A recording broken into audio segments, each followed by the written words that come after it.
Are you an aspiring creative in entertainment, business, fashion, design, or the arts? Do you want to elevate your creative passion project to the next level? Then this show is for you. Whether you want a career in television, film, radio, literature, music, or beyond, Creative Breakthrough will show you how to take your dreams and turn them into reality. This show will not only leave you feeling motivated and inspired, but also provide you real-life tools to pursue the creative journey you have always wanted. I'm your host, creative coach, and chicken wing lover, Shireen Kassam, aka the Funny Brown Girl. Yes, I have an unhealthy obsession with chicken wings. Now, get ready to flex your creative muscle. Lately, I've been feeling the stress. Trying to balance my comedy schedule with this podcast and my full-time job keeps me busy, and sometimes I feel like I just can't keep up. Luckily, someone introduced me to CBD to help manage my anxiety and stress, and it's making all the difference. I now use a CBD tincture and CBD gummies every day. Not only am I sleeping better, I'm also more calm. If you struggle with anxiety, stress, or even insomnia, visit hoorayforcbd.com and learn how CBD can help you. Again, that's hoorayforcbd.com. Tell them Shireen sent you. Hey, welcome back to another episode of The Creative Breakthrough. I'm your host, Shireen Kassam. Hey, a couple of announcements before we get started. One, we are trending on Apple's What's Hot podcast. So thank you for listening, sharing, and subscribing to this podcast. I've always wanted to be on the What's Hot list, and we're on it, y'all. Second announcement. Next week will be the last episode of Season 1. We will then take a 3-month break and resume with Season 2 in September. This week, I want you all to make a goal, or even 2 goals, or 3 goals for the summer. What are you going to do to accelerate your creative journey? Are you going to write more, book more shows, take a class? Whatever it is, I want to know. So email them to me, and next week we'll read some of them out loud on the show. Email me at info@funnybrown.com. I'll give you an idea of what my goals are. One of my goals is to create a more positive environment for myself. Right now, I'm not in an environment that values me, and that in turn is impacting my creativity. I am aware of this, and for the next 3 months this summer, it is my goal to move out of that situation. My second goal is to fill up my comedy calendar for the rest of 2019. What? I also started a Facebook community so that we don't lose touch with each other and so we can continue to network, share ideas, and accelerate our creative journey. If you go to facebook.com/creative breakthrough community, you'll find the group. Again, it's facebook.com/creative breakthrough community. I'll also link to it in the show notes. Okay, so let's get started. This week, I'm speaking to Felicia Pride, and it could not be more timely because we dive into how your self-worth is connected to your creative process. Felicia is currently a writer on Ava DuVernay's Queen Sugar and the co-writer and executive producer of the upcoming 2019 feature film Really Love, produced by Charles D. King's Macro. Pride began her writing career as an entertainment journalist, contributing stories to Vibe, The Root, The Baltimore Sun, and others. After graduating from Emerson College with her master's degree in writing, literature, and publishing, she worked in New York's book publishing scene, pre-Kindle era, before carving out a niche for herself, advocating for and covering the literary works from an African-American perspective. Pride eventually became an author, penning 6 books, including the young adult novel Patterson Heights, recognized by the American Library Association. She was tapped by Simon & Schuster to pen 2 books in their Everybody Hates Chris book series based on the hit show. After refocusing her talents on writing more dynamic content for TV, film, and digital, Pride took a leap of faith and moved from DC to Los Angeles. By day, she served as the director of independent film at Tug, acquiring films for theatrical and educational distribution while writing screenplays at night. By 2016, she was selected as a Film Independent Screenwriting Fellow, and in the following year, Pride was chosen as one of 8 writers for NBC's Writers on the Verge program for television writing. Now she's setting her sights on building her production company, Felix and Annie, that's dedicated to creating dope film, TV, digital, and book projects for Gen X audiences of color. So what are we waiting for? Let's get started. Welcome to the guest chair, Felicia. Thank you. Thank you for having me. Yeah, I'm so glad that you were able to get up. I know it's really early for you over in the West Coast, so thank you for being here. Absolutely. Thank you. So I love starting with asking my guests, how did your creative journey begin? It actually began before I knew it began. I had, it was pretty much in college when I was majoring in business because it sounded like a degree in an area you can get a job in. Yes. And I had a professor of English, Professor DeCrane. I went to Towson University in Baltimore. She saw something in my writing. I wrote a really angry essay about my father at the time, and she loved it. She saw something there, and she submitted it to this contest, and I won this contest. And she's really encouraging me to minor in English or consider, writing as a career. And of course, at that time, I didn't know any writers. I didn't know what that looked like as a job. So I was like, that sounds crazy. But it always stuck with me, her validation in many ways, right? So I continue with my marketing degree and I leave college and I start working in corporate America in marketing, and I'm bored. Out of my mind. So I find this opportunity to write, it's like an internship for a community newspaper. And basically, the publisher would allow us, all these interns, to publish pieces in his newspaper. It's called Black Rain News out of Staten Island. And I remember being assigned a review of Mary J. Blige's No More Drama album. So this was like 2000, 2001. And I wrote the review, even though I had no idea about like music criticism. I just knew I knew Mary. I was like, oh, I can write this. And I wrote it. And when he would mail us copies of the newspaper. And when I got a copy and saw my name in print, that kind of changed the game for me because I felt like I was being heard. I mean, I didn't know how many people were reading it, but something about seeing my name there just really, really gave me a thrill that I to this day has not changed. And so that's how I got started writing, but I still was, the practical side of me was still there. So I was like hopping from job to job, but I was still emerging as a freelance writer. And I was doing like music and entertainment. And then I decided, you know what, let me study writing. Let me go back. I really wanted to write a book. I remember going to Barnes and Nobles and like buying a book on how to write a novel. And I was like, let me go back to school. So I ended up going back to school for a master's at Emerson. And I was Okay. in the writing and literature and publishing department. And I kind of really fell in love with books and writing. And I even remember though, at that time, I was like, you know what? I want to like run my own independent publishing house, my own independent press. And so when I left school, I still had that practical side where I was like, okay, I need a job. I need to work in the business. And so I started working in publishing in New York.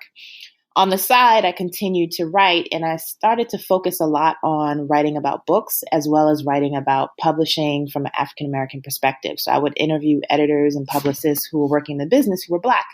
And that opened me up to a lot of contacts and relationships. And I was able to land my own literary agent. And from there, I wrote 6 books. So many you can't keep track. So What's I was cool about your able story to. so far is you were a side hustler before side hustling became a term. I always had. I think it was from my father. My father was a salesman, but always wanted to work for himself. So I think I have that sort of entrepreneurial aspect to me. And so I've always kind of had that there. So I wrote the books, and for a moment I was a full-time writer, and it was a thrill. It was glorious. I loved it. And then publishing started to kind of dry up for me, and I made the biggest mistake I've ever made in my life, and I stopped writing. And the thing was, I needed to get a job, which was fine. I could have got a job, but I should not have stopped writing. I could have been working and writing at the same time, but I stopped writing. And Why did you stop? I don't know. I think what happened was I became resentful of the fact that in my head, writing was no longer financially supporting me and sustaining me. And I just really had a fucked up relationship with the work at that point.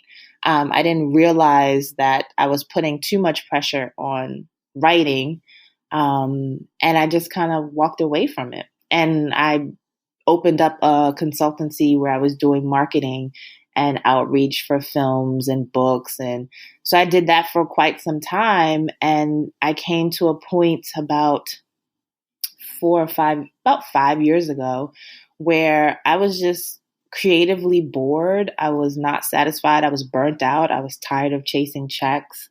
And I remember meeting with my mentor, and she could see like the misery and hear the misery and how miserable I was. And she was like, well, what do you want to do? And I said, I want to write again. I want to write, and I also was really like, I want to write for film and TV. And she's like, well, you need to go to the biggest market. You need to move.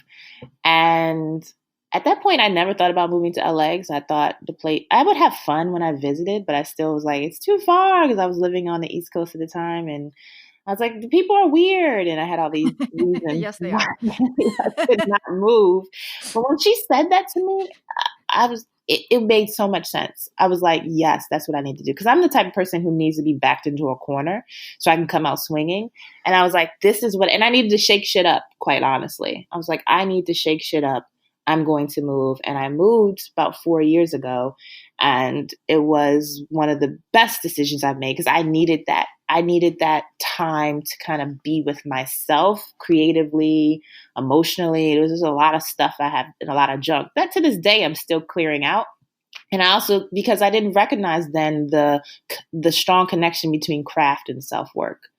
So yeah, that's kind of a nutshell of like my journey to this point. So when you moved to LA 4 years ago, did you move knowing that you were going to, like, did you have things set up already in terms of film and writing, or were you going to get a job and start again? Girl, I I had one feature. I had one feature, and I actually got that feature made. But I had one feature, and part of my goal was to come out here and get the feature made. That feature is what eventually became Really Love. That's being produced by Macro. So I had that, but that's it. So I knew coming out here, I had to get a job. So I had started like interviewing from the East Coast and then recognizing like, oh, I need to kind of be there for some of these in-person interviews. So I actually landed a job pretty early on from arriving here. It turned out to be with like some crazy people. And then I landed a job that I actually loved. I became director of independent film at a distribution company, which was a clear extension of what I was doing around marketing and outreach for films, mainly documentaries. So I had this job that I loved. I was going to film Sundance and film festivals for free, and I was helping filmmakers because I do like to be in a position of service to creators, especially those of color. And I loved my job. But what I realized was that I was starting to get comfortable, right? Like I was not really writing. So the wonderful thing that happened in September, I remember this was like September 2016, I was selected to be in the Film Independent Screenwriting Lab. And it was so amazing because it reminded me of why I came out here. It reminded me of how much I love to be in creative spaces with creators, thinking creatively, right? And having this sort of sacred time to do that. And so it was a really great experience. So come October, the next month, I was fired from my job. I was let go. Because they saw that you were interested in something else, No, they were or? doing layoffs. I was laid off. Okay. And it was devastating to me. But I also realize now that like that was what was supposed to happen. God was like reminding me, like, you came out here to write, so get it together, get clear. So after that, I took time to get clear again and to get back into alignment. So I was like taking on all these little odd jobs and the other thing that I had to do, what I realized is that people started to associate me as an executive.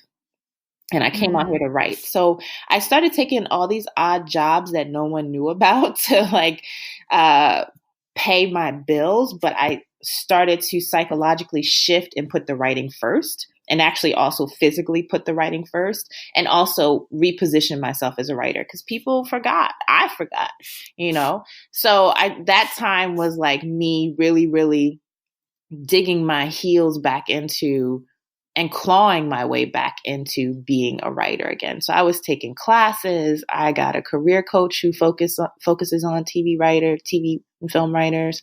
I joined a writing group. I was just writing like crazy. I was really working on my portfolio because I had nothing but that feature. So I was really, really putting in the work in and really reconnecting with the work and reestablishing my relationship with the work, and sort of creating a purity within it. So this was around 2015? I moved in 2015. So this was Okay. around this was the end of 2016.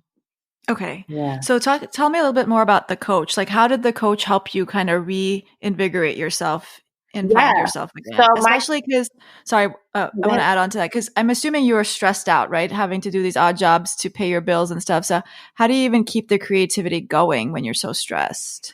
um, it was kind of stressful, but I also felt good because I was writing. Okay. You know what I mean? And I felt like, and I was able to find some cool jobs in that they, I was able to put my writing first. So I wasn't so stressed out in that. More the stress and anxiety came from me feeling like I was behind. I've taken so long. I left writing for so long. I'm behind. I'm trying to catch up. So a lot of it was self induced. But I knew also that I was producing. So it was like, oh, I'm finishing pilots, and oh, there is something here with TV writing in me. And so those were kind of helping me with validating that I was doing the right thing. But it's I moved out to LA when I was 35. So I'm Mhm. also like, I'm not young. It's the sort of that quote unquote Hollywood young. It's that sort of anxiety that I had, but I knew that I was on the right track. I just had to keep writing. Mhm. And is that what the coach helped you with? Yeah, she also helped me to get clear because film is a director's medium. TV is a writer's medium. She was like, you really should focus on TV right now. She helped me to also think about how I should position myself as a TV writer. Because when you're trying to break in, you kind of need a brand. People need to understand like who you are, what your story is, and what you write. So she helped me to conceptualize that, what opportunities I should be going after, even doing reads of my work. She was really, really instrumental in helping me get focused and also a plan that made sense for the industry. Because I still came out here and was overwhelmed by how do I break in? Because there's so many different ways, and Right. I'm Mhm. also because I was 35, I'm like, yeah, the assistant route just ain't gonna work for me. You know what I mean? Like, and so I had to think about crafting my own way, which I was used to doing, but I still was like overwhelmed by how do I break in? So she helped me to get focused and have a plan. Can you share with us some of the plan? Yeah, so wow, I'm trying to remember. So and my coach's name's Carol Kirshner. Okay. She's wonderful. She's been in the business forever. She is behind a lot of important diversity programs, the CBS diversity program, the Writers Guild um, showrunner program, Humanitas, one of the Humanitas awards. So she like knows a lot of people and is really, really knowledgeable. And we started with like personal branding and thinking about what my story was because I also didn't know what type of writer I was. Was I drama? Was I comedy? Was I dramedy? How do I express that? So we worked a lot about that. Then we also worked on like, okay, how do I position myself to try to get represented? What does that look like? What do I need to do? What are the fellowships that I should be applying to? So things like that, she helped me to develop a plan around.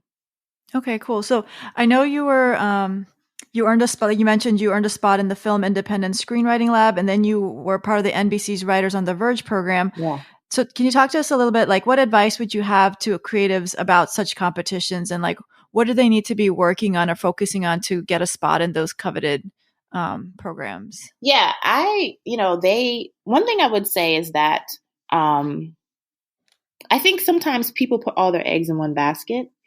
And I think that the programs are amazing. I had amazing experiences, but they're not the end all be all. And I think Mhm. that people also have expectations that because you're in a program, something is going to happen.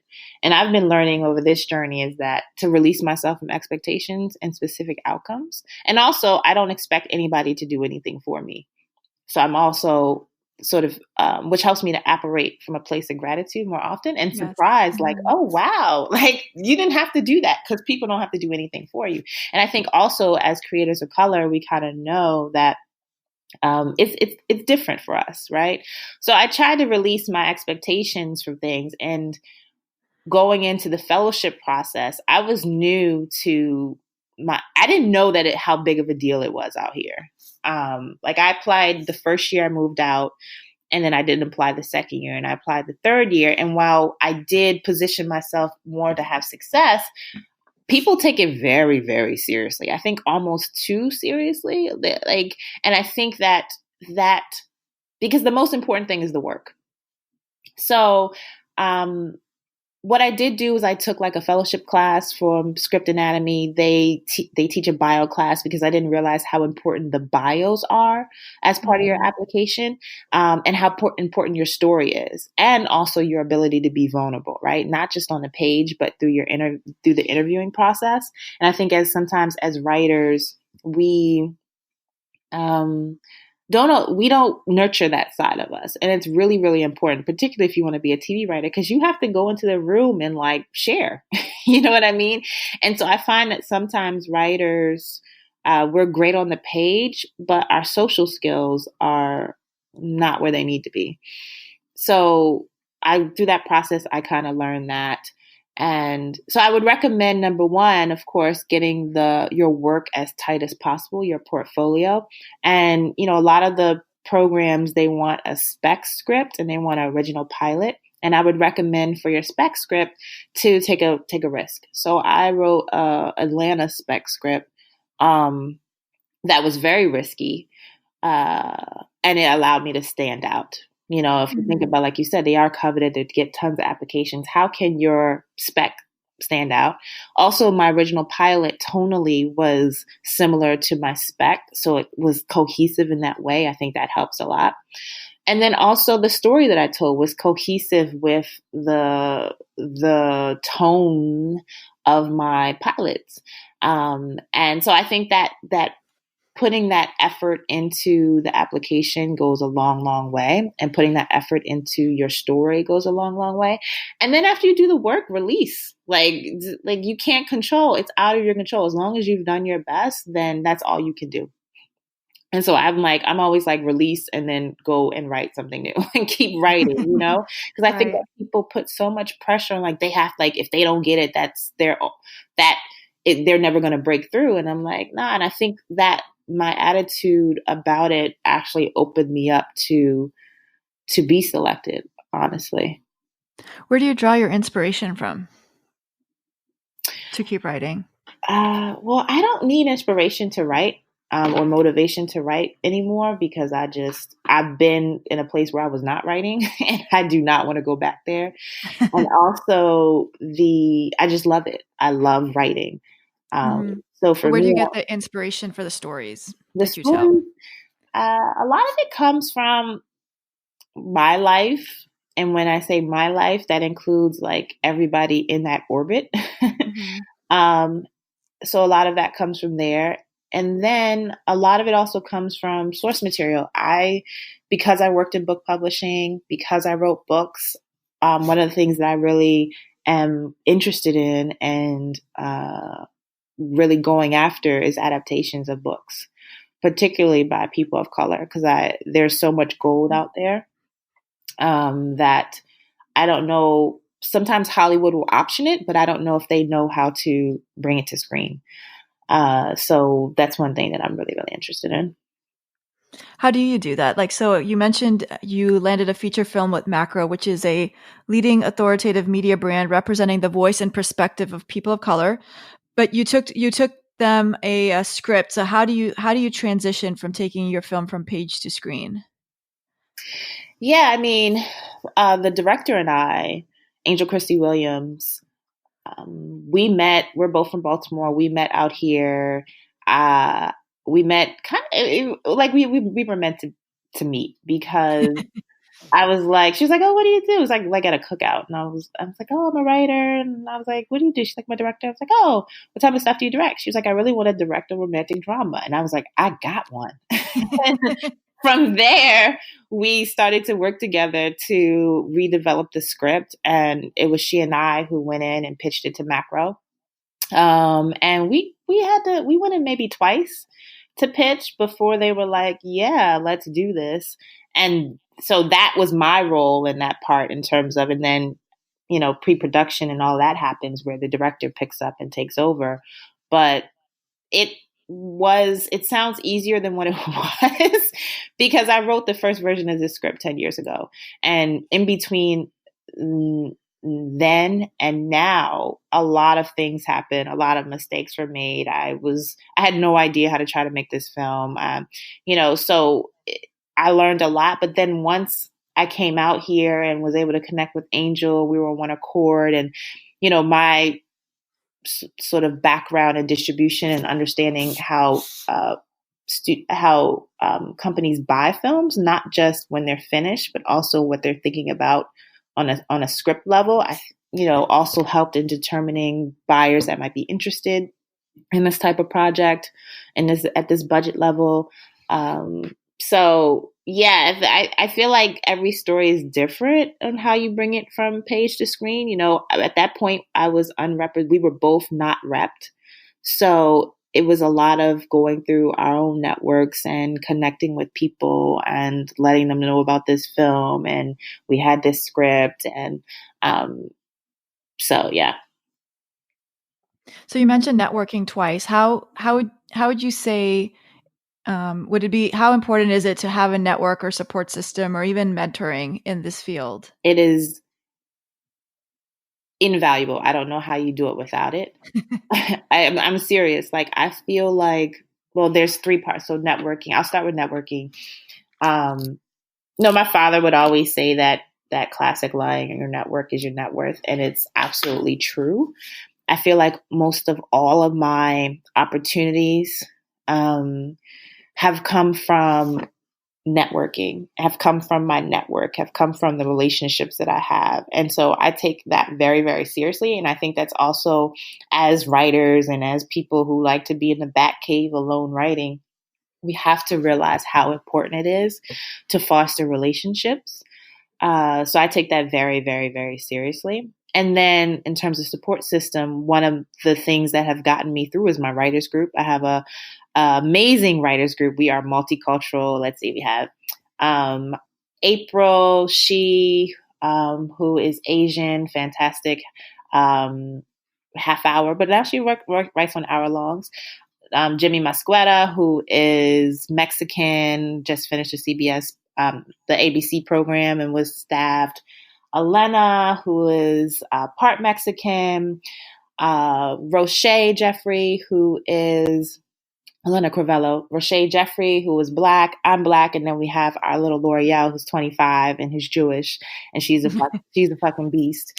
And that group has been so crucial in my creative development, but also to have people that you can vent to who understand what you're going through, especially through this industry and how it can treat creators of color, people to lean on, people to read your work, people to cheer you on. Like, this business is so nutty. It's so nutty that I realized early on that self-care and support is really, really important. So that's that part. The mentorship piece is something I'm actually need that I don't have. I have informal mentors and people who don't know they're my mentor, but I do think that I want a more formal relationship. So that's something that I'm going after.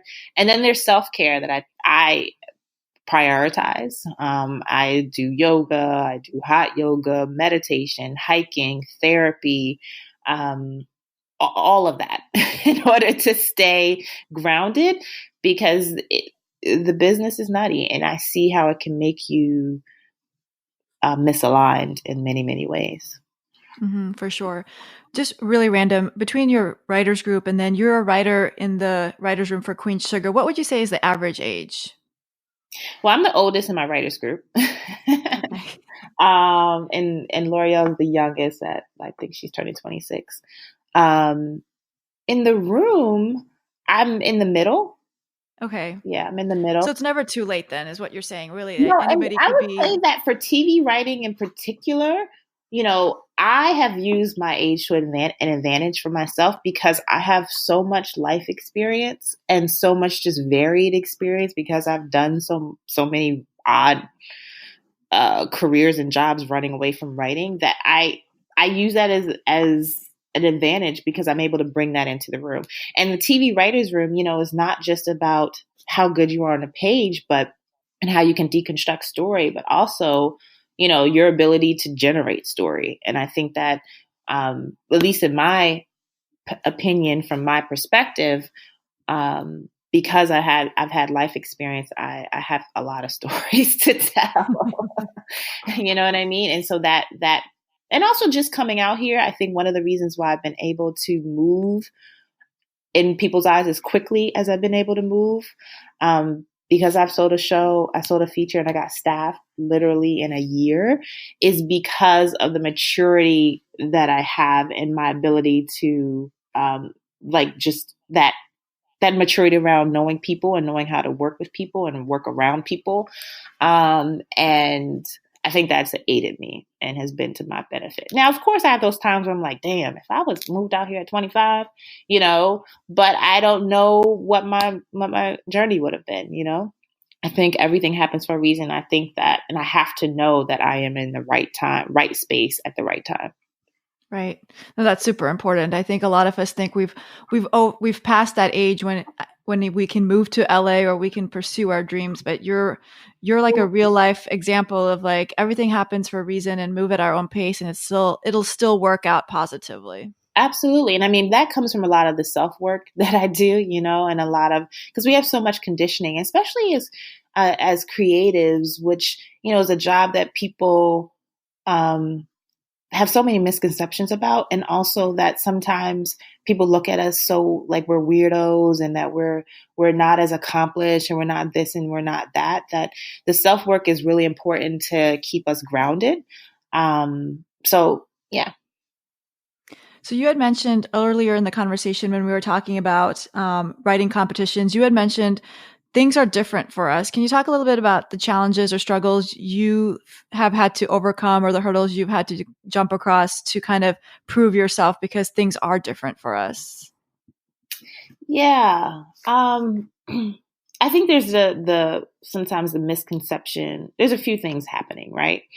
There is the pressure of what do I write because I don't want basically white folks to think a certain kind of way about me. Like, do I write Mm-hmm. about, my people, quote unquote?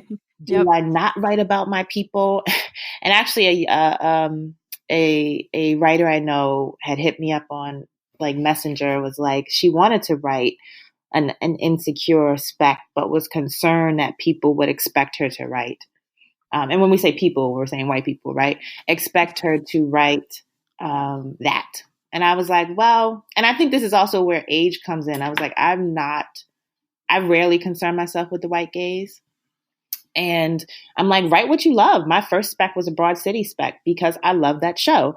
And then my second spec for the writing competitions was Atlanta because I love that show. And I also thought I could like knock it out the park with both of those. You know what I mean? Mm-hmm. So I feel Yep. like it has to be a very personal decision. It cannot be based on, what white people think and what white people want, because that changes and you can't control that, so I think that that's an issue that we have to deal with. Also, the idea that our work isn't as good and our work isn't as accessible because it isn't quote unquote universal, which is bullshit. So there's those things. And I feel like partly that I've been dealing with those in different aspects of my career and different ways, that I recognize it, but I don't let it stop me. And I also don't make decisions based on it, if that makes sense. Mm-hmm. And I think that a lot of us have to come to that place where we make decisions based on what's best for us, versus, what we deem as best for the majority. Right. And how do you think do you think it's your maturity that's allowed you to take that bigger step? I think it's my maturity. I think it's how I think about myself as a Black woman, and the value that I bring to the table. It's also, not believing the hype of that because it's white, it's better. Um, so it's a lot of that, and it's a lot of also just like, again, going back to like self work um, and also life experience and my experiences around race and being a Black woman for nearly 40 years. So yeah. Do you feel like there's an opportunity today for for us, and when I say us, my people of color, to use those stories to our advantage now? To use the stories of, Just our backgrounds and our cultures and our histories. I mean, absolutely. I just feel like we need to tell the stories that are burning inside of us, Mm-hmm. period. Like that is my charge. I mean, I have two charges in life. One is to protect my Black joy. Like that's my main life charge. And it's a full-time job. And then the second is to tell the stories that are burning inside of me. So my urgency isn't necessarily around anything else in terms of like money, although I do want to be wealthy. You know what I mean? But it's really because I have stories that I have to tell, stories of people who need to be amplified, whose stories need to be amplified. That mission is so important and so crucial, and that's what I sort of push towards. And it cannot be, I cannot be stopped by market perceptions. I can't be stopped by, perceptions steeped in bias and racism and sexism and all. I have to keep writing. I have to keep creating. And that's sort of how I position that. So, what advice do you have for other creatives on their journey? Mm. Put the work first. So everything else is fleeting, right? And everything else can be taken away. And what I realize is that now that my relationship with the work is pure, I'm unstoppable. Meaning, like, no one can take away this talent. No one can take away my ability to write. So I am unstoppable in telling stories and continue to telling stories. Now, of course, the challenge is the systems of distribution, the systems of greenlighting, and those are things that I think as people of color, we definitely need to be thinking about and be savvy about. But also recognize that we have audiences that we can go directly to, So I would say put the work first. I would also say, the self work is really important to the craft work. You can sometimes talk to people who, quote unquote, haven't broken through, and sometimes you can tell why. And it's because of how we think of ourselves. It's because of, the fact that we think that um, we are deserving, but we also have to match that with the work. Um, so we, so yeah, I would say the self work is important, and patience goes a long way. Especially younger in age writers, I feel like there's this anxiety. I don't know if it's because success is more visible through social, or the perception of success is more visible, but they want stuff to happen tomorrow. And I'm like, girl, there's nothing wrong with struggle. I like talked to some young writers today. I was like, what's wrong with struggling? You know Mm-hmm. what I mean? What's wrong with building resilience? What's wrong with making stuff with your friends? Like the fact that you have this wonderful writers group, there's like 6 of them, and they have this run. What's wrong with making stuff with your friends while, being a barista and figuring out your life? You're 23. Like, come on. But I think that it's just a different space because of social. So yeah, I would say patience goes a long way. And while you're waiting, quote unquote, waiting, you're working, you're writing and writing those stories that are burning. When you keep mentioning self work, is that the same thing as self care, or is that different? I think they're connected, but I think self work is really in terms of like breaking down those things that don't serve you, and meaning thoughts, behaviors, narratives that you tell yourself that don't serve you. That's kind of what I mean. And it's part of Okay. self care, absolutely. Oh yeah, I think we all need that. I think social media needs to have like a following on self work. Yes, it's so important. And then the conditioning, the societal conditioning that we have accepted And, a lot of that we need to break down and release. And it's a lot. It's hard work. It's hard. So before I jump into the lightning round, I wanted to ask you, you mentioned a lot of resources that you've taken advantage of when you moved to LA. Are there any resources that you would suggest to people perhaps not in LA? Yeah. Script Anatomy is where I took my classes, and they offer online classes. They're all taught by television writers. I know they may be trying to add like feature classes and that sort of thing, but they do have online classes. So I would recommend that. That's probably one of the biggest ones that I've had. And I feel like, you can, if you're not in a writer's group, form one. Where you are, find those people who are like-minded and who want to do the work and get together. I would definitely recommend that wherever you are. Okay, awesome. So let's jump into the lightning round. The lightning round, I'm going to ask you 5 questions, rapid fire, and you just tell me the first thing you think of.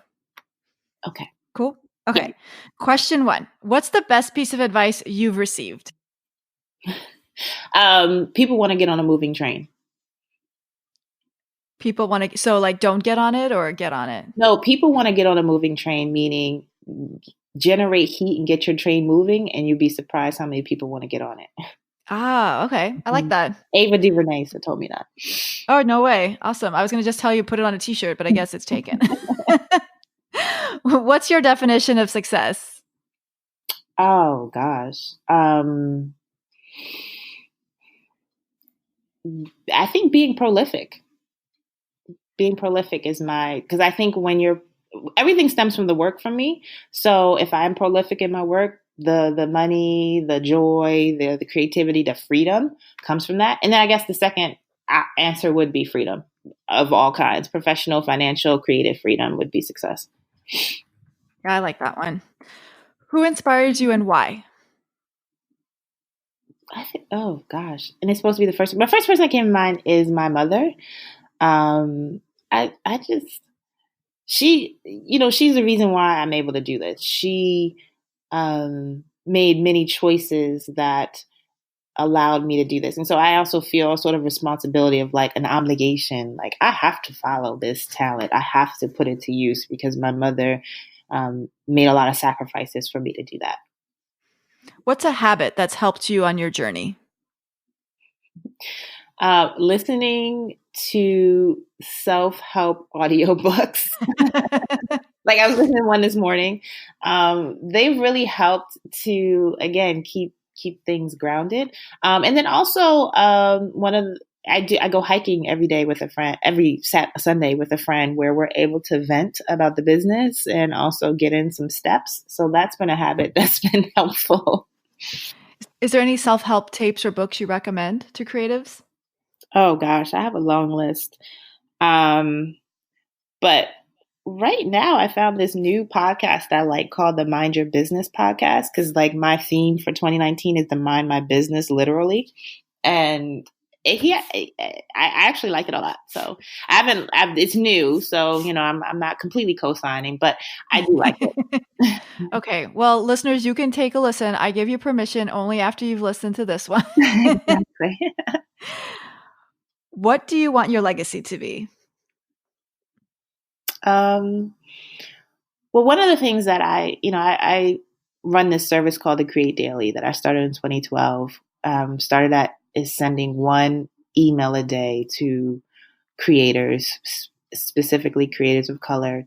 And it was one opportunity a day. So it's grant money, it's programs, it's fellowships. And I've been running it for 6 years. And I think it's really important for us to support each other as creators and as creatives. And so I think my legacy, in addition to stories that touch people years from now, is also, being a part of other people's journeys, however I can help. Awesome. Felicia, if our listeners wanted to connect with you online, where could they find you? Felicia Pride is my handle on Twitter and Instagram, FeliciaPride.com. And the Create Daily is a free email newsletter. It's now weekly. So I curate a bunch of cool resources and opportunities. And you can sign up for that at thecreatedaily.com. Awesome. Well, thank you so much for joining us today. Thank you for having me. This was a blast. Hey, before you hit pause, did you find this episode helpful and enjoyable? If so, could you leave an Apple Podcast, aka iTunes review? It'll take you less than 1 minute and mean the world to me. The more ratings and reviews the show gets, the more people are able to find this podcast. If you're unsure how to leave a review, no worries. If you're on your iPhone or iPad, go to the homepage of this show and scroll down to Write a Review. Click on it and you'll be able to rate and review the show. If you're on a Mac, from iTunes, go to the show homepage and on the top, click Ratings and Reviews. Also, please subscribe to get the latest episodes once they drop. If you enjoyed the episode and know someone who would love it, please share. From your iPhone, click on the icon with 3 dots and then share via social media, email, or text. If you want to hear more, head over to funnybrown.com/podcast. You can also find me online. I'm on Instagram, Twitter, and Facebook at Funny Brown Girl. Also, sign up for my free newsletter for more tips to advance your creative journey at funnybrowngirl.com/subscribe. And again, if you enjoyed the show, do me a favor and subscribe, rate, and review on Apple Podcasts. Now, go flex your creative muscle and keep winning. Thank you for listening. See you next week.